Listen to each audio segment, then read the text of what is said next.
ਦੇਰ ਤੋਂ ਇਸ ਮੱਝ ਦਾ ਇੰਤਜ਼ਾਰ ਹੀ 20 ਕਿਲੋ ਵਾਲੀ ਦਾ, ਬੜੇ ਭਰਾ 20 ਕਿਲੋ ਵਾਲੀ ਡਿਮਾਂਡ ਕਰਦੇ ਆ। ਅੱਜ ਇਹ ਕਰਮ ਵਾਲੀ ਸੁੱਪ ਹੀ ਹੈ। ਲਿਬਾਸ ਇਹਦਾ ਵੇਖਣਾ ਪਿੱਛੋਂ। ਲਾਲ ਸਾਹਿਬ ਇੱਧਰ ਆ ਕੇ ਤੇਰਾ ਲਿਬਾਸ ਵਿਖਾਓ। ਟੋਪ ਕਿਸ ਤਰ੍ਹਾਂ ਦੇ ਲੱਗੇ ਨੇ, 100 ਸੀਲੀਆਂ ਕਿਸ ਤਰ੍ਹਾਂ ਦੀਆਂ ਨੇ। ਅੱਜ ਸਵੇਰ ਹੀ ਸੂਈ ਹੈ, ਕੱਟਾ ਦਿੱਤਾ ਕਰਮ ਵਾਲੀ ਨੇ।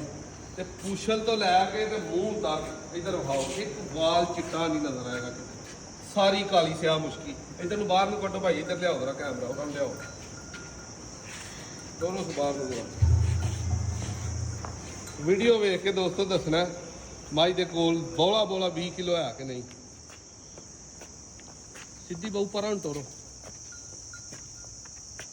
ਭਾਈ, ਕੋ ਟੁਰਿਆ ਨਹੀਂ ਜਾਣ ਡਿਆ ਲਿਬਾਸ ਦੇ ਨਾਲ।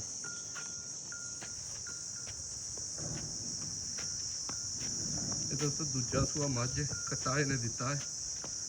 ਇਸ ਗਰਮੀ ਚੱਲਾ ਦੇ ਫਸਲ ਨਾਲ 20 ਕਿਲੋ ਦੁੱਧ ਆਸਾਨੀ ਦੇ ਨਾਲ ਪਈ ਕਰੇ। ਕਾਲੀ ਸਿਆਹ ਮੁਸ਼ਕਲ, ਸਿਰ ਸੋਹਣਾ।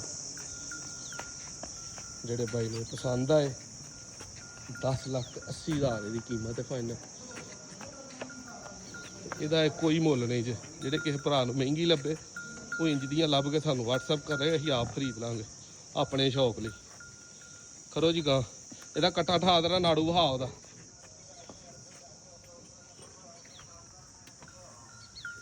ਠਾ ਕੱਟਾ ਇਹਦਾ। ਇਹ ਦੋਸਤ ਸੂਇਆ ਬੋਲਾ ਛੋਲਾ ਪਿਆਇਆ ਇਹਨੂੰ, ਥੋੜੀ ਬਹੁਤੀ ਚਵਾਈ ਕੀਤੀ ਹੈ।